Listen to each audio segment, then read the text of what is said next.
Hello दोस्तों, स्वागत है आप सभी दोस्तों का हमारे चैनल पर। और रीट लेवल 1 की आंसर की आपके सामने लेकर आए हैं। हालांकि ये दावा नहीं करते हैं कि जितने नंबर आपकी यहाँ पे बन रहे हैं वही आयोग के द्वारा बनेंगे, क्योंकि आपको पता है कि कुछ नंबर ऐसे होते हैं कि आयोग उन आंसरों को नहीं मानता है, और जब रियल आंसर की आती है तो वहां पर आपके कुछ नंबर जो है वो गड़बड़ सकते हैं।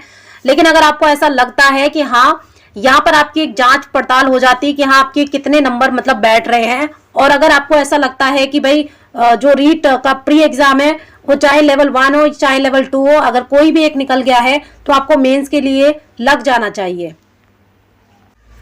तो इससे पहले हमने कर लिया था सीडीपी के 30 क्वेश्चंस आपके सामने रखे थे और हिंदी के रखे थे। अब आपके सामने हम ईवीएस के क्वेश्चंस 30 रखने वाले हैं और मैच करिएगा कि किसका कौन सा मतलब कितने नंबर बैठ रहे हैं।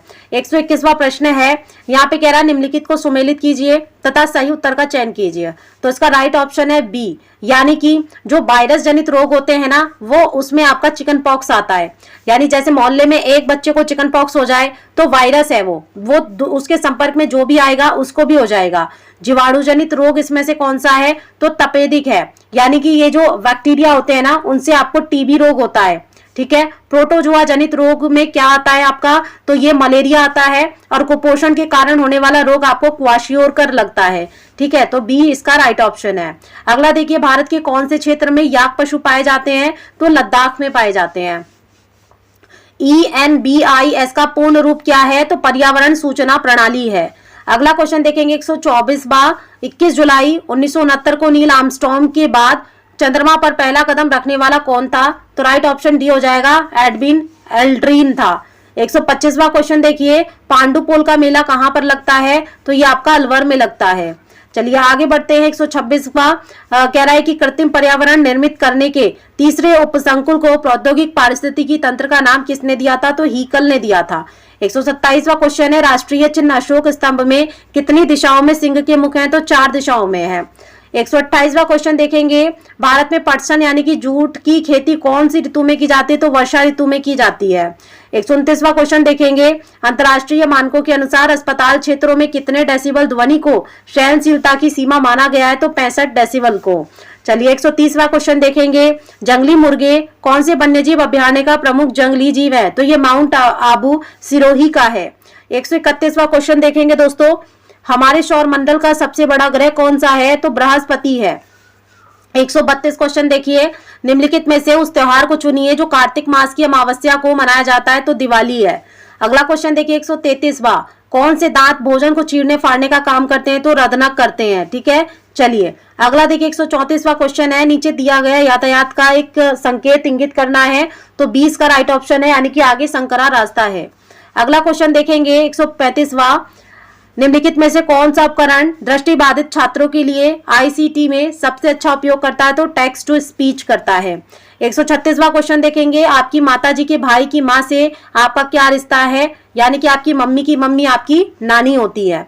137वां क्वेश्चन देखेंगे दोस्तों, ये भारत की सबसे गहरी और बड़ी बावड़ियों में से एक है, तो कौन है, आभानेरी की चांद बावड़ी है। चलिए आगे बढ़ते। 138वां, कौन सा उद्देश्य पाठ्य सहगामी क्रियाओं के आयोजन का नहीं होता, तो शैक्षिक कार्यक्रम और शिक्षण विधियों को कसौटी पर कसना, ये नहीं होता है। 139वां क्वेश्चन देखेंगे, कुओं झीलों एवं नहरों के जल को खेतों तक पहुंचाने का कौन सा पारंपरिक तरीका नहीं है, तो ड्रिप तंत्र नहीं है। 140वां क्वेश्चन देखिए, निम्नलिखित में से कौन सी सामग्री एक पर्वतारोही द्वारा ले जाना सबसे महत्वपूर्ण है, तो ऑक्सीजन किट है। 141वां क्वेश्चन देखिए, मोटर व्हीकल एक्ट के सेक्शन 112 से 183 के तहत कौन सी गतिविधि पर दंड का प्रावधान है, तो यही है कि गंभीर दुर्घटना या तेज ड्राइविंग करना। 142वां क्वेश्चन है, बछेंद्री पाल ने माउंट एवरेस्ट की चोटी पर कदम कब रखा, तो 23 मई 1984 को रखा था। अगला क्वेश्चन है दोस्तों 143वां, अफीम में कौन सा अल्कलॉइड नहीं पाया जाता है, तो कैफीन नहीं पाया जाता है। कैफीन किस में पाया जाता है, चाय में और कॉफी में।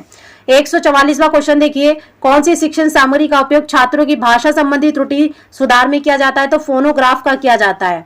145वां क्वेश्चन है, राजस्थान का राज्य पुष्प कौन है, तो रोहिड़ा का पुष्प है। अगला देखिए 146वां क्वेश्चन, राजस्थान के कौन से दुर्ग को अजयगढ़ के नाम से भी जाना जाता है, तो कुंभलगढ़ दुर्ग को जाना जाता है। 147वां क्वेश्चन देखेंगे, विटामिन डी की कमी से होने वाला रोग है रिकेट्स होता है। 148वां क्वेश्चन देखिए, निम्नलिखित में से कौन सा मानव निर्मित पर्यावरण का घटक है, तो उद्योग है। 149वां क्वेश्चन, निम्नलिखित में से कौन सी बकरी की अच्छी नस्ल है? तो जमुनापरी है। 150वां क्वेश्चन देखेंगे, किस साइंस शास्त्री का दर्शन शून्यवाद के नाम से जाना जाता है? तो ये नागार्जुन थे। तो यहाँ पर आपका हमने ईवीएस भी करवा दिया है। तो आपके इन तीनों में से यानी कि 90 नंबर, 30 नंबर आपके सीडीपी, 30 हिंदी और 30 आपके हो गए ईवीएस के। इसमें से 90 नंबर में से आपके कितने स्कोर हो रहे हैं कमेंट में जरूर बताइएगा।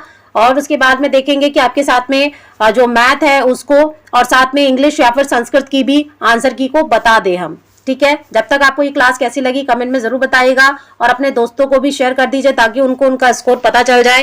एटलीस्ट कम से कम अभी 90 नंबर में से कितने बन रहे हैं वो उनको पता चल जाए ताकि वो बेफिक्र होके रीट लेवल 2 की तैयारी करें। और चैनल को सब्सक्राइब कर लीजिएगा क्योंकि यहाँ पर बहुत अच्छी तरीके से आपको तैयारी करवाई जाएगी, जो कि सीडीपी की क्लास कुछ दिनों में चालू भी होने वाली है। अगर आप उनसे देखकर नोट्स बनाना चाहते हैं तो वो भी आप बना सकते हैं, है ना। और वरना अगर आप यही है कि भाई अगर आप क्लास देखना चाहते हैं तो रेगुलर बेस पर आप क्लास भी देख सकते हैं। Thank you. जय हिंद, जय भारत।